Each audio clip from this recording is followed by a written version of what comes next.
Друзья, этим роликом хотелось бы вернуться к теме совместимости в отношениях в современных условиях, о ее важности. И предыдущим роликом я говорил, что путем анализа ряда карт, которые попадались мне, да не ряда, а десятков и десятков карт, которые попадались в процессе консультирования, выяснил, что есть два ключевых условия ее достижения. В прошлом ролике мы говорили об условии первом – это взаимопонимание. Сейчас ролик будет небольшой, я хотелось бы на примере вам это показать, как мы это смотрим.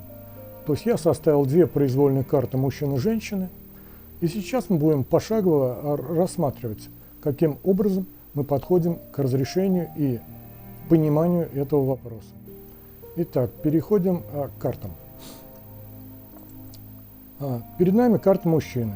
Первое, что мы должны оценить, как мы говорили в том ролике, что мы оцениваем полезные и неполезные элементы, а потом просто их сравним и ищем, сколько будет совпадений. Итак, вот перед нами карта мужчины.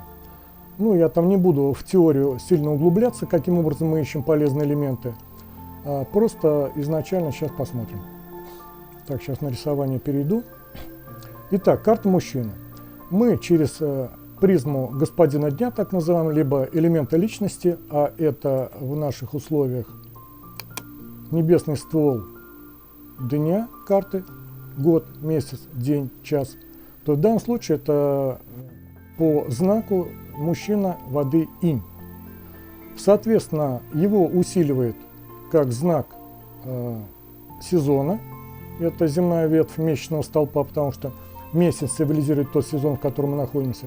И два знака. Знак такой же, как он, в данном случае вот пентаграммка под него развернута. Знак ресурса, который его порождает. Остальные его ослабляют. В данном случае это самовыражение, деньги и власть в зависимости от ситуации. Если у нас есть ресурс в открытых стволах, то власть становится, не нападает на личность, как здесь у нас указано, а порождает, по цепочке порождения идет, порождает ресурс, ресурс порождает личность. Итак, смотрим. Мы видим, что поддержка сезона есть, достаточно мощная.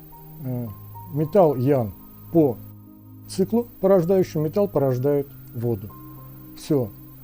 Давайте пометим фломастером. Так, порождение сезона мы увидели. Дальше считаем, сколько порождающих элементов. Видим мы еще один вода янская, вода инская, на которой сам стоит личность, и еще один элемент металла. То есть поддержка сезона превалирует над всем, и даже помимо поддержки сезона у нас еще есть три поддерживающих элемента и сам элемент личности. Для проверки уже мы видим, что карта сильная, достаточно сильная, то есть поддерживающих элементов более чем ослабляющих, больше чем ослабляющих. Соответственно, для проверочки смотрим небесные стволы, скрытые в земных ветвях. Здесь мы видим тоже воду, еще металл, еще вода и еще металл. То есть опять у нас порождающих элементов больше, чем ослабляющих. Легко. Здесь мы вышли легко на полезные и неполезные элементы. Карта стандартно сильная. Соответственно, она вышла из состояния гармоничного состояния в сторону усиления. И все, что карту будет усиливать, вернее, усиливать ее еще сильнее будет в дисгармонию вести, а все, что будет ослаблять, ей полезно. Давайте расставим полезные и неполезные в пентаграммке. Итак, пускай полезные у нас будут синенькие плюсики, неполезные будут красненькие. Так, что нам будет полезно? Полезно все, что ослабляет. То есть дерево, плюсик пишем, огонь, плюсик пишем, а земля, металла наверху нет, тоже пишем плюсик. Немножко не так просто. И два элемента будут ослабляющие. Пометим их красненькими. Минус и минус. Все, полезные элементы определили. Дальше переходим к второй карте. Это будет карта женщины. В данном случае женщина металл Ян. Поддерживающих элементов вроде бы как много, поддержка сезона есть. Но здесь нет ключевого условия, нет еще земных ветвей, которые тоже поддерживают личность. То есть ни того, ни другого. И, соответственно, еще и в земных ветвях, скрытых стволах, тоже поддерживающих элементов весьма мало. Раз, два, три, четыре. Против 7 ослабляющих. карта стандартно слабая, хорошо вышли, но в данном случае это будет слабая карта с полезной властью, потому что элемент огня, власть для элемента личности, который должен был бы его ослаблять, нападая на него, видит ресурс в открытых стволах, тем более гарантированный ресурс, потому что целых два их тут, и она пойдет по цепочке порождения. Таким образом, у нас неполезные элементы будут. Все, что и ослабляет, это вода будет минус, и земля будет минус. А полезные элементы у нас будут металл, земля и огонь. Таким образом, мы полезные элементы определили. Что мы делаем дальше, как я раньше говорил? Дальше мы просто две карты ложим рядом друг с другом, составляем здесь табличку из 5 элементов, выписываем их столбиком, и просто плюсики-минусики расставляем. Ну, я вот заранее подготовил табличку, чтобы покрупнее была. Вот у нас такая штучка получилась. Вода, дерево, огонь, земля, металл. И расставляем плюсы-минусы. Итак, полезные элементы. Для карты мужчины у нас были полезны все, что его ослабляет.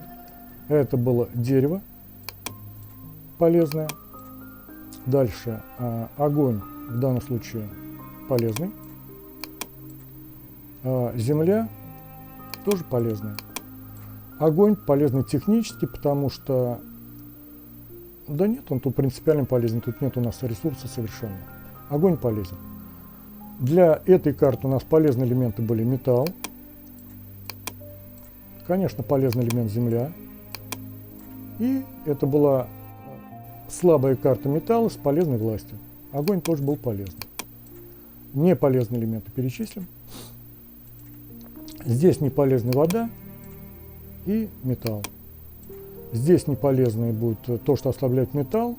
Это будет вода, потому что металл порождает воду, ослабляется. И неполезный элемент будет дерево, потому что металл нападает на дерево, стремясь его контролировать, и тоже тратит на это силу. Сравниваем.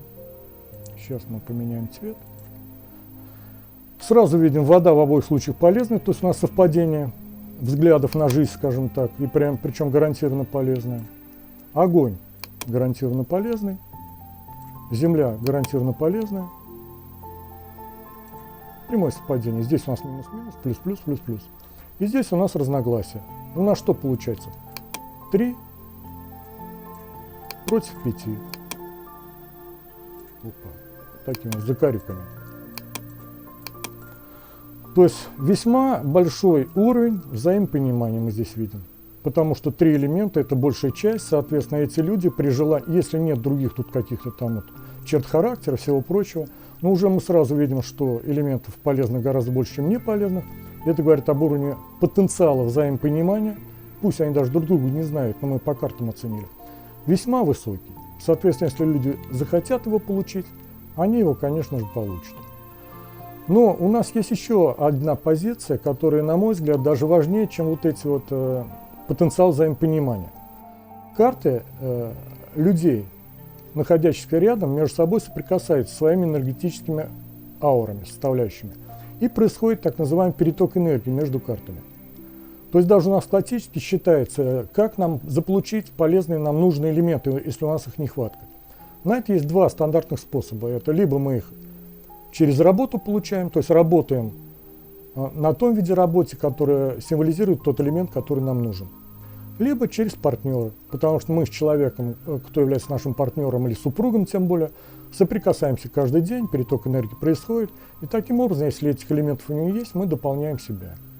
То в данном случае у нас, как мы видим, взаимопонимание хорошее, а в следующем ролике, прямо вот на примере вот этой карты, мы еще и оценим, какой здесь уровень, ну скажем так, взаимодополнения.